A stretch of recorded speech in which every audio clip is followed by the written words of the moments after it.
There's a moment in every man's life when the ground opens up beneath him, when everything he worked for, everything he sacrificed for, everything he built with his own two hands, turns to dust. Not slowly, not gradually, all at once, on a Tuesday morning, in 11 minutes. For Marcus Cole, that morning came when he was 47 years old. He had just been fired, not by a stranger, not by a corporation, by the man who had been his best friend for 20 years, his partner, the man who stood beside him at his wedding, the man whose kids called Marcus uncle. He lost his company, he lost his income, he lost his reputation, and the man who took all of it, the man who engineered every piece of the destruction, was already giving press interviews about leadership and vision and the future. But here is what nobody knew. Not the board that voted him out, not the clients who stopped returning his calls, not even his wife. Marcus Cole had already decided what he was going to do next. Stay with me, because by the time this story's over, you will never look at your worst day the same way again. Before we go any further, we want to hear from you. Drop a comment below and let us know where in the world you are watching from.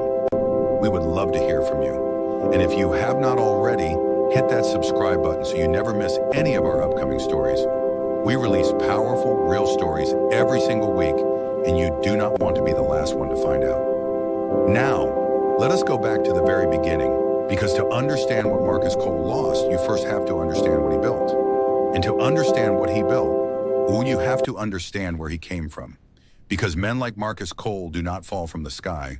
They are forged slowly, painfully, over decades, in places that most people drive through without stopping.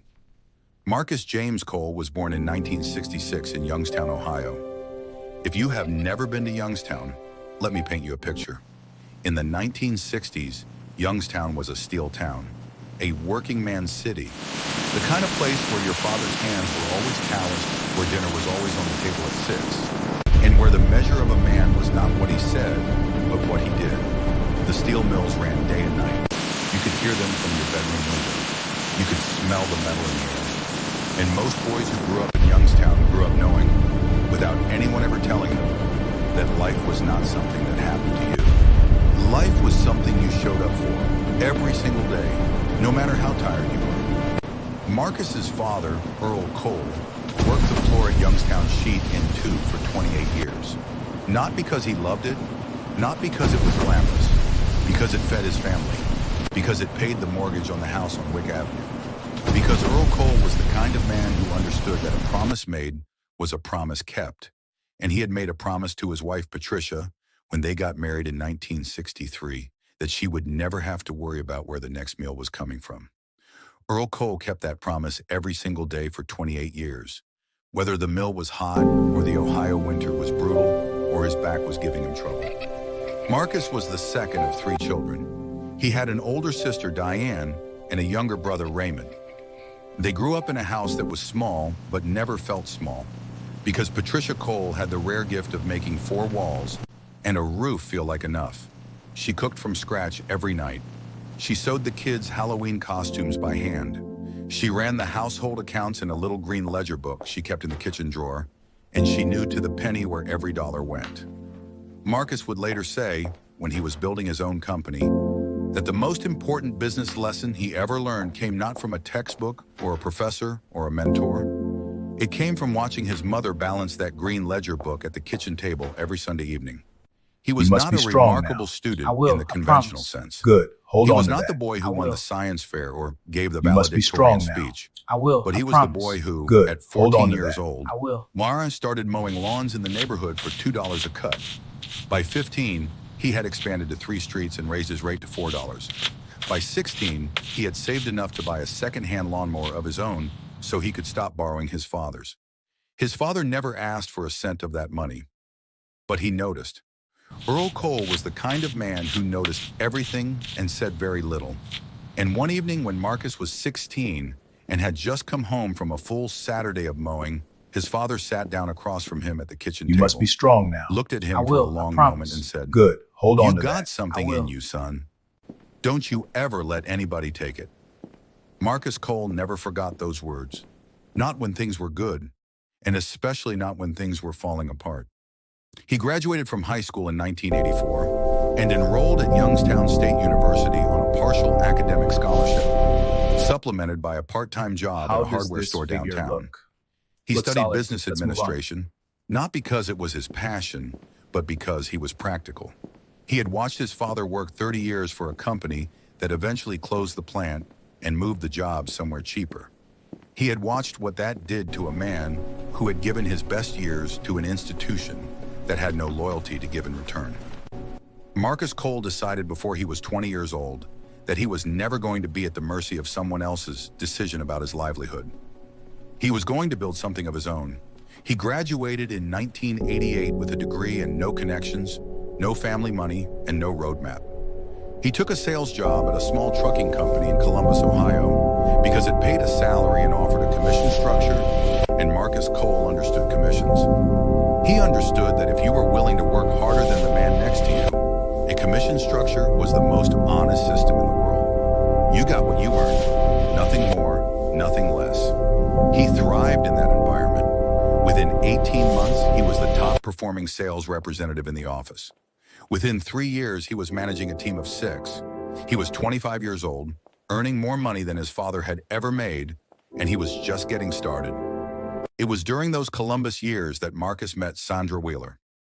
She was working as an office administrator at an insurance Thanks, these company, are heavy. 2 floors Careful below with the the trucking top. company's offices. Thanks again. And they met in the elevator one morning in Thanks, these are heavy. 1991 when she was Careful with the carrying top. 3 boxes of files, and Marcus again. held the door open for her without being asked. They married in 1993.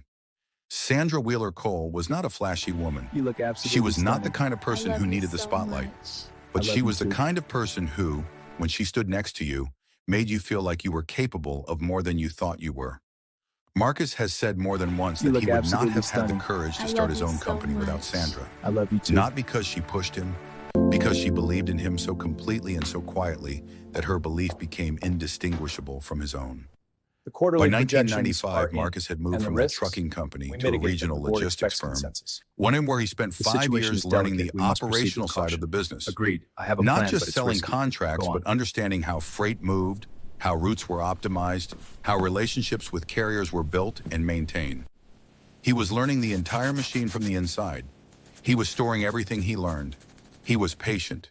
He was building towards something, even when he could not yet fully articulate what that something was. Mr. Johnson, you And received then, the in the documents on fall the of 15th? 2001, Objection. at a Relevance. business Yes, networking on the event 15th. at a hotel in downtown Columbus, Marcus Cole walked into a room and met Derek Walsh. Derek Walsh was 39 years old at the time, trim and polished, with the easy confidence of a man who had always found it effortless to make people like him. He had grown up in Upper Arlington, one of Columbus's wealthier suburbs, attended Ohio State on his parents' dime, and gone on to get an MBA from Vanderbilt. He had worked at 2 different companies before this point, both in business development roles, and in both cases had left under circumstances that were described at the time as mutual decisions. He had a gift for walking into a room and becoming the most memorable person in it. He remembered names. He asked questions and seemed genuinely interested in the answers. He laughed at the right moments. He was, in short, the kind of man who seemed almost too good to be true. Marcus Cole was not naive. He had been around enough salespeople to recognize one when he saw one. But something about Derek Walsh felt different to him that night. And they talked for 2 hours at that networking event, long after everyone else had drifted away. They talked about the logistics industry, about where it was heading, about the inefficiencies they had both observed from their different vantage points. And somewhere in that 2-hour conversation, a shared vision began to take shape. Marcus had the operational knowledge and the relationships with carriers. Derek had the corporate development experience and the ability to attract investors.